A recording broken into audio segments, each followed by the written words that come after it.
Chapter 30, Year 880 PXF. Summer. Nasji was an excellent teacher, and Thorn a gifted student, but the ways of enchanting are arduous and time-consuming. Over the following 5 years, Thorn had advanced from being merely an assistant in Nasji's work to having laid enchantments of his own as a final test to graduate from apprentice to a journeyman. When Naz had asked what Thorn wanted to enchant as his test, Thorn knew it must be the ball-peen hammer that Riken had made for his apprenticeship trial, that he now carried, as Mikal had before him.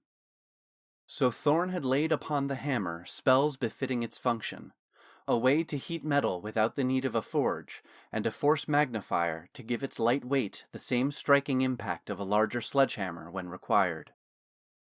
Nasji presented the hammer to the Guild Council for assessment, and when their certification came, Naz declared a celebration was in order. Thorn invited Naz over to his apartments, which, over the intervening half-decade, had become more personalized to the style and taste of a cosmopolitan artificer living in Oldstone than the refugee from the lowlands who first had moved in. Thorn had on occasion considered returning to Elleryan, but the fear of the curse residing within him escaping and whatever its ultimate effects might be, held him close to the resources and protection Oldstone and Naz could offer. As it was close to midsummer, Thorn added to the celebration of his journeyman status an acknowledgement of the end of his 42nd year of being alive. However, he placed only 5 candles on the cake in recognition of Thorn's life, not the cumulated time of this life and the previous one.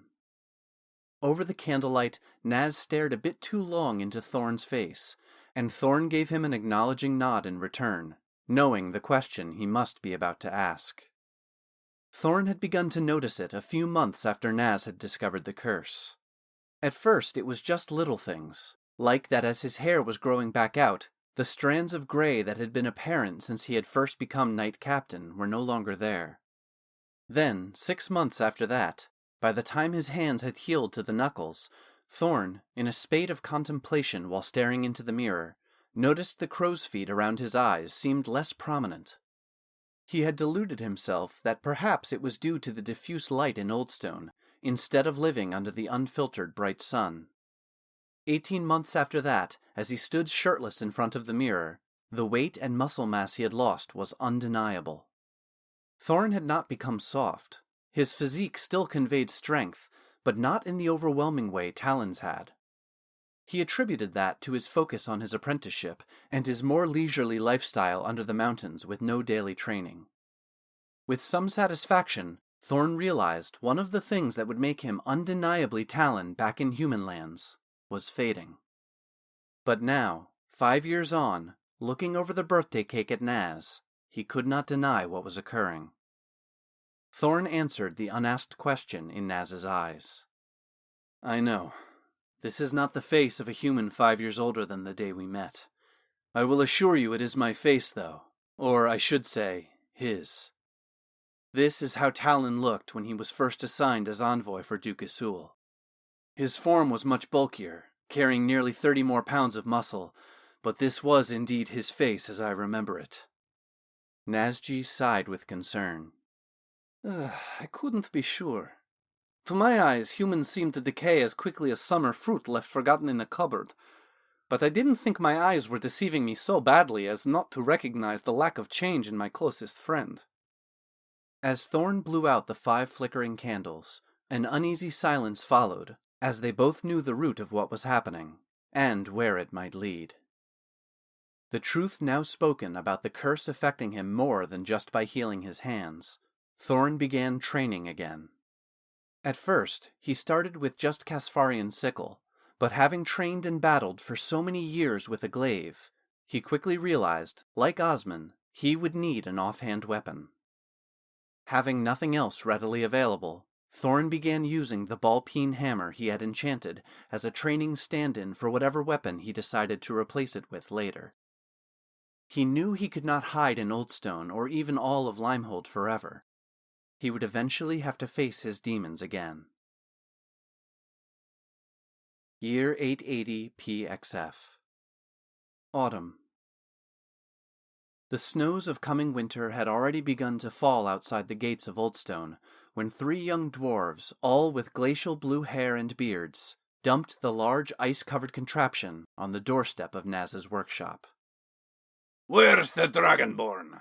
the shortest of the motley group demanded. "Droven said there would be a Dragonborn here," he added aggressively. Thorn replied, "Nasji is delivering some ray catchers to the upper ingresses. I am his partner. How can I help?"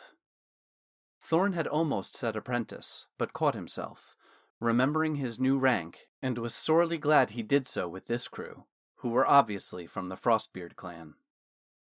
"Tell the lizard the boss wants this fixed." The short Frostbeard kicked the machine as he spoke, and then stalked away. Thorn bristled at the slur they had thrown, but knew better than to stir up trouble for himself and Naz by drawing the ire of the notorious mining clan. Thorn dragged the icicle and frost-covered machine into the workshop. He sliced his hand on the sharp crystals in the process, and the melting behemoth left a trail of snowmelt across the floor for him to mop up. Thorn wrapped his hand to keep from tracking blood around, but knew by morning the cut would be hardly more than a memory, due to the mysterious workings of the curse churning within him. Nasji returned a few hours later, right before closing time, and, seeing the twisted machine dripping water all over the floor as the ice melted, let out a disgusted grunt. "Ugh, Droven's kin dropped that off?" He walked to one of the smaller work tables where Thorn was cleaning and re-etching runes into a large heating plate for a tavern stove. "Yeah, while you were out. Not a very friendly bunch. I assume it is a rotary miner from down in the Frostforge depths, but hard to tell with the damage and ice." Thorn replied over his shoulder, eyes and concentration still on his work. He added, "Be a couple of days before it fully thaws, I suspect. I placed some totems I learned from my time in the desert around it that draw moisture to help with the mess." "We'll take a look at it after Hearth's Rest then," Nasji affirmed, and asked, "You have any plans?" Thorn spun around on his stool, having come to a stopping point for the day. Standing up, he replied, "I was hoping you had something we could do. Maybe hit Cascadia and the canals of the Cloudvale Steppes?" Thorn suggested. "Now that could be fun. You know, they celebrate the night of the drowned moon for a whole fortnight there, and they observe Hearth's Rest as a time of opening your heart to others and hospitality, so—" Naz's frills widened and flexed in anticipation of home-cooked cuisine on the canals of Cascadia. Grabbing his belongings to head out, he added, "I'll book the transit gate so we don't have to use the public transportation circle. And I've got a couple of returning stones charged, I think. Oh, and we will need masks. It is all about masks in Cascadia for Drowned Moon." Smiling ear to ear, Thorn said, "I'll take care of masks. I know a thing or two about costumes." As they left Naz's shop, neither one could see the melting ice, slowly, drop by drop, depositing Thorn's blood on the machine's metal. After the first drop, the thawing metal seemed to hungrily await more, and greedily absorbed each subsequent drop into its framework.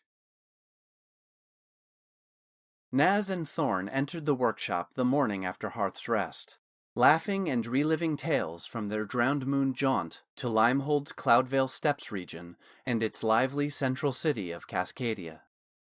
Singing along at tables over handcrafted ales bled into remembrances of tasting samples of residents' culinary delights served from outdoor kitchens attached to their homes. Side by side, nudging each other with their shoulders at particularly embarrassing or outlandish memories, they were all smiles, until the looming hulk of the Frostbeard mining apparatus reminded them of the task ahead. The machine was a monstrosity of intermeshing mining gears and augers meant to break through the magically frozen stone of the Frostforge depths.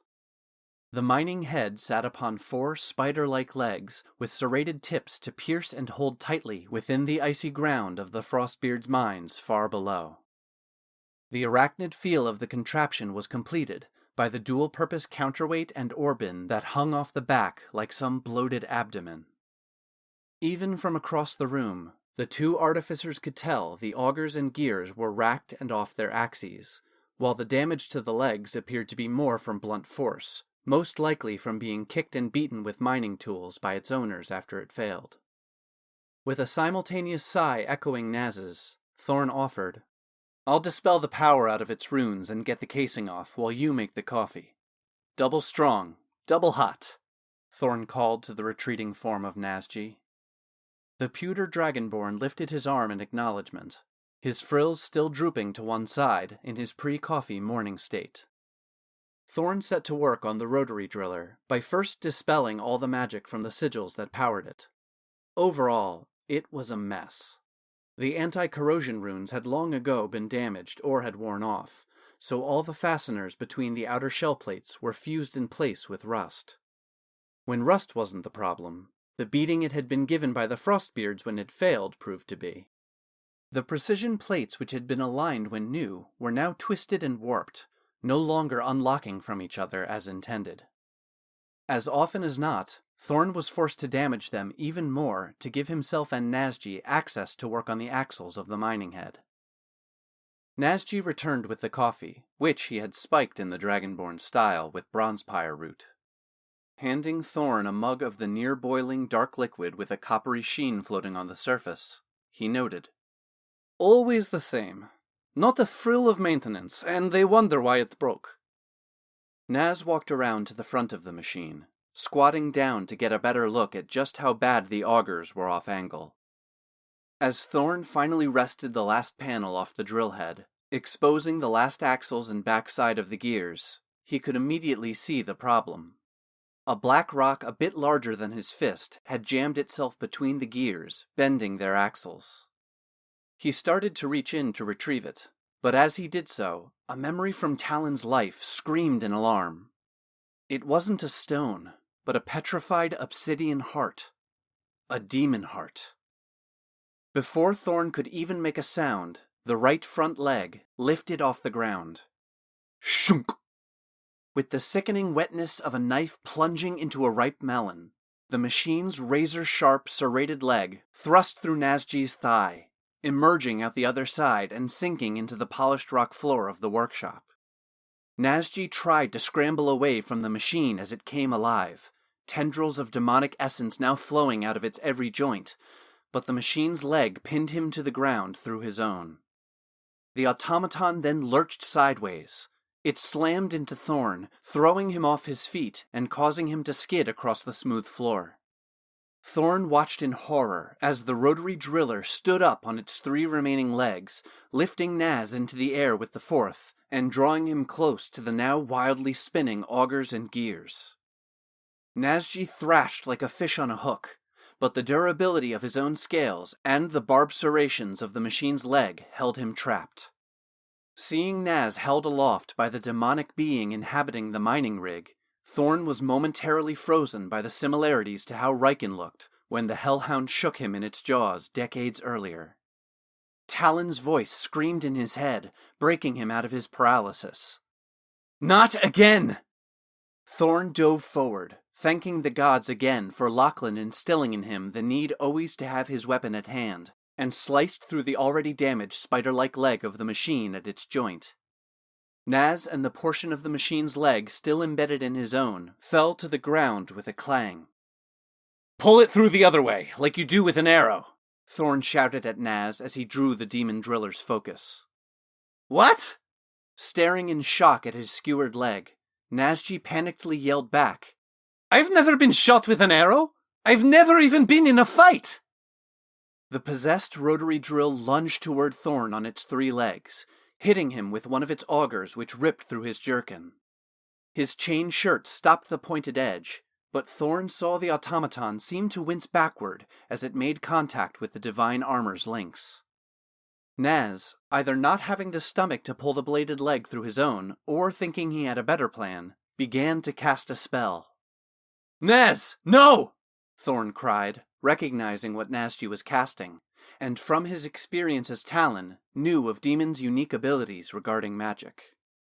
It was too late. Naz reached out and touched the back leg of the machine, and as the arcane energy flowed into it, Thorn readied himself for the opportunity he knew was about to come. They were going to need a new plan. The silvery arcane energy of Naz's casting flowed over the arachnid-like form of the possessed rotary driller, and became corrupted by its fiendish power. The spell, meant to reduce its size to a more manageable scale, began to enlarge it instead. Thorn seized the moment, as the automaton grew larger, to dive under its legs, grab Nazji, and drag him into one of the windowed labs, sealed with wards, slamming the door behind them. I was trying to help, Naz stuttered, trying to explain. It's okay. You didn't know. Demons like that one warp magic to their benefit, Thorn tried to explain, while at the same time calming his mentor. He reached into one of the cabinets and pulled out a healing potion that Naz kept on hand for emergencies. Get ready to drink this once I pull that out. Thorn handed the potion to Naz and grabbed the machine's serrated leg. On 3. 1. Thorn didn't even wait until 2 to yank the leg the rest of the way through his friend's thigh. The Dragonborn hissed in pain and then downed the potion, which, while not healing the wound fully, got it into much better shape than it had been in. Okay, we need a plan. A loud crash came from the now huge drilling machine as it tore apart the workshop, making its way toward the lab Thorn and Naz were sheltering in. Its new size confounded it momentarily, but that wouldn't last for long. Thorn began to remove his jerkin. I know the spellbook, but any chance you've got a trick to make a divine chainmail be affected by a spell? What? No! That is crazy and impossible! Naz scoffed as he pursed his scaly dragonborn lips. You know better than that, he chided, always the teacher. Well, then we have to get really crazy. I need you to make me bigger. Seeing Naz shaking his head and about to say all the reasons why that was an even worse idea, Thorn pressed on. The shirt will size itself to whoever it is bound to, and we need it big enough to throw over that thing. He motioned through the window with his head to the possessed machine, now slamming its full weight into the door protecting them. I know the risks. You told me all the horror stories of people trying to change the scale of living things. But if the curse could heal my hands, it can certainly heal the damage from a simple spell. Eventually, at least. And there is one potion left, just in case. I just have to time things to throw the shirt before the spell incapacitates me, so it can destroy the demon like it did the evil coin. Naz was about to object when through the window they saw the demon-possessed driller turn away from them, hearing the noises outside the workshop coming from Inventor's Grotto. It turned and started to walk toward the opening leading to the causeway. This is crazy. You could die, Naz stated matter-of-factly. If we don't stop that thing right now, and all the artificers start throwing magic at it, lots of people will die. Thorn didn't hesitate any longer. Now, with bare torso and chainmail shirt in hand, he stepped out of the lab. He looked over his shoulder at his best friend and mentor.